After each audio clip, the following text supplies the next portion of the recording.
एक मंजिल है तो रास्ते भी होंगे, और एक मेंटर भी जो मुश्किलों को आसान बना दे।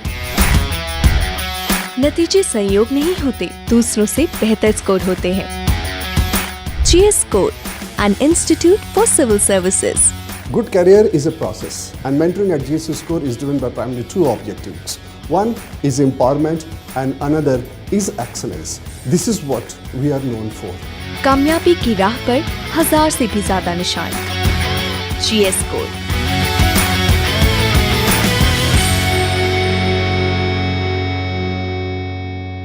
Hello everyone, my name is Priyansha Garg. I have secured All India rank 31 in CSE 2022. I'm from Agra. I've done my schooling from Agra itself. Thereafter, I have done my graduation in Computer Science Engineering from Maharaja Agra Singh Institute of Technology. I graduated in 2018 and have been preparing for civil services since then. This was my 4th attempt, and I've scored one of the highest marks in mains written examination. So I would like to discuss a little bit about mains answer writing with all of you. So I think what's very important with answer writing is that you need to keep certain pointers in head. That completing the paper should take topmost priority. Then the structuring of answers is of utmost importance. Third, what one must do should meet the demand of the question. Every subpart of the question should be adequately addressed, and the demand in terms of the directive given should be met. Fourthly, the introduction and conclusion adds a certain essence to the answer. Fifth pointer that I would like to state is value addition, which comes after you have completed the above four, which includes keeping in examples, committees, judgments, articles, data, facts. All of this is value addition. Then the sixth and the last thing that you must focus on is diagrams and flowcharts. So this is the list that I followed while writing my test series and my previous year questions, and this should be done on a priority basis from 1 to 6. Also, I'll be discussing 1 or 2 questions with all of you so that you understand how to approach answer writing. So I'll discuss one question from GS1 paper this year. It was based on ocean currents. This was a pretty simple question, but when it was asked in 15 marker, it became a challenge to fill up 3 pages.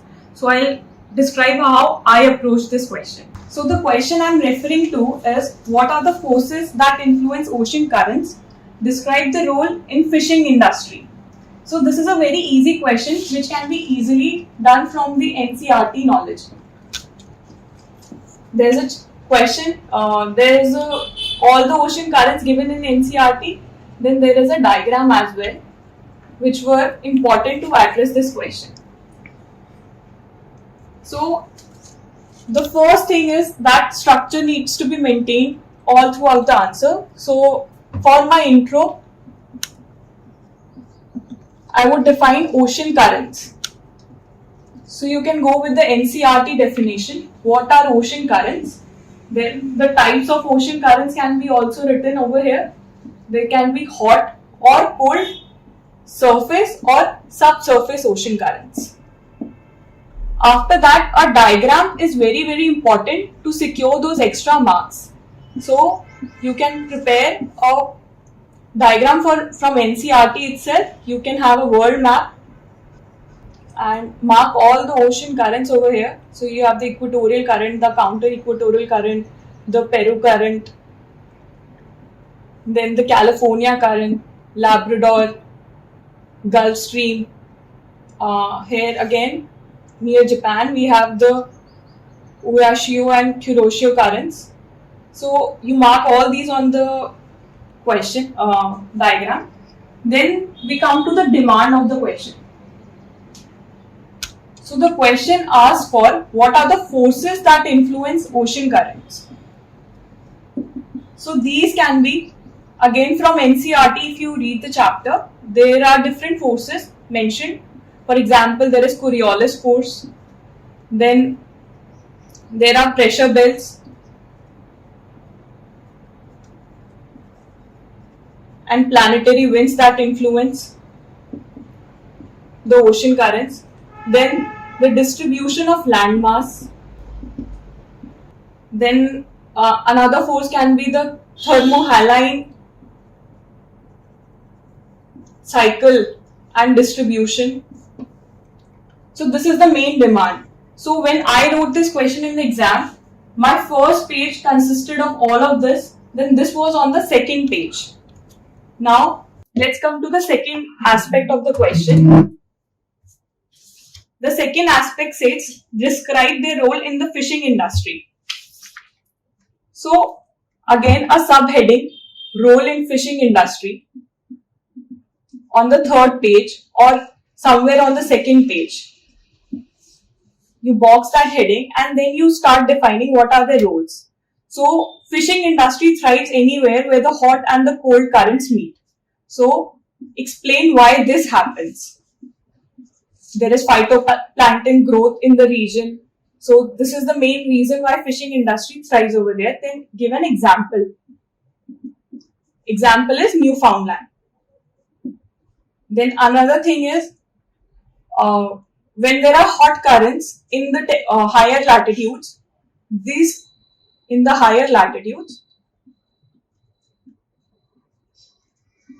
the ports are ice free. This leads to better connectivity and transportation, so the fishing industry thrives. After this, I give two examples very prominently, that is of Newfoundland, and drew diagrams for both. So I divided my page and drew my diagrams. Newfoundland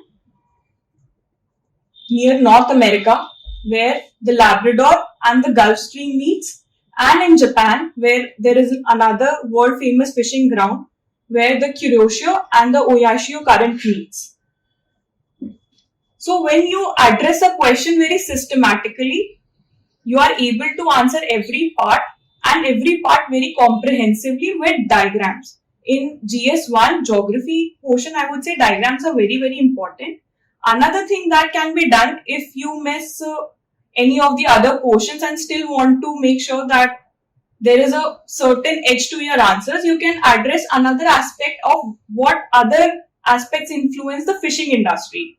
So there can be that port connectivity, high altitude processing, high latitude helps the processing of fishing industry. Otherwise, in the temperate tropical regions, the fishes tend to get stale more easily. And then you conclude your answer. I think this provides you with a very good sufficient content for a 15-marker question, which includes diagram, structuring, a good intro, a good conclusion, and all the demands have been addressed. So one question I would like to discuss is from GS4, and this is the very dreaded portion of quotations. How to address those quote-based questions. So my strategy was to have a template ready before the exam of how to approach the 3 quote-based questions. So I had a fixed strategy of introduction. For introduction, I would try to introduce either with the meaning of the quote or with a similar quote. Then a small paragraph where I would explain of what this quote means to me. Then I would straight away move to the examples. Now for how to bring in diverse and novel examples in quotes, again I had templates ready. I could use the steps template where we follow, which we use in essay about social, economic, technological, private and administrative and different fields of life. Or I could use the temporal aspect to give examples where I could give the meaning of the quote in the past, in the present, or in the future. So I'll discuss one quote with you. This is also a previous year UPSC question. An unexamined life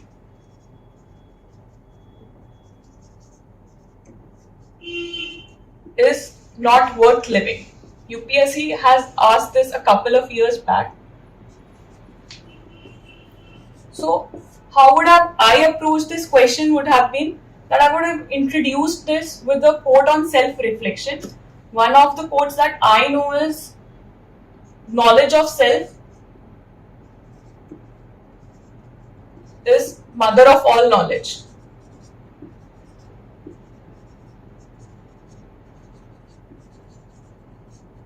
So this is a quote by Khalil Gibran. I would have introduced this. Then I would tell why an unexamined life is not worth living, or the negative of it, why it is important to examine your life. So for me, I think examining one's life is important to set the right goals for course correction,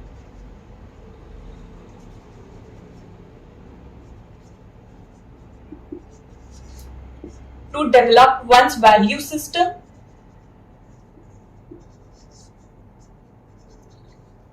these pointers can be taken from the UPSC syllabus itself. UPSC syllabus in ethics gives you a lot of terms and terminology that can be directly used in your answer.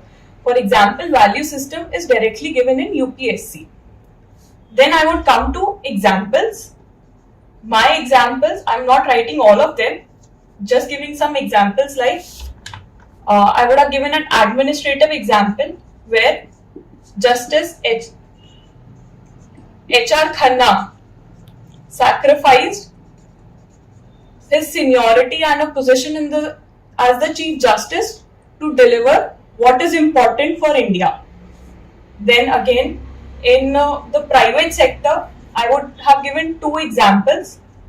One of an examined life, for example, of Azim Premji, the Wipro founder who is famous for his CSR, and of the Satyam scam. So this would have given a negative example also, that what happens when you lead an unexamined life, you lead to failures and you harm the society overall. Then I would have given an historical example of Bhagat Singh, who led a very short life, but he himself quoted that his life had a lot of meaning. And then finally I would conclude very simply by saying that when we examine one's life, one's priorities, one's vision becomes clear, and you can give another quote if you have, and that will make a decent quote-based answer, which are generally difficult to address. All the best to everyone. Thank you.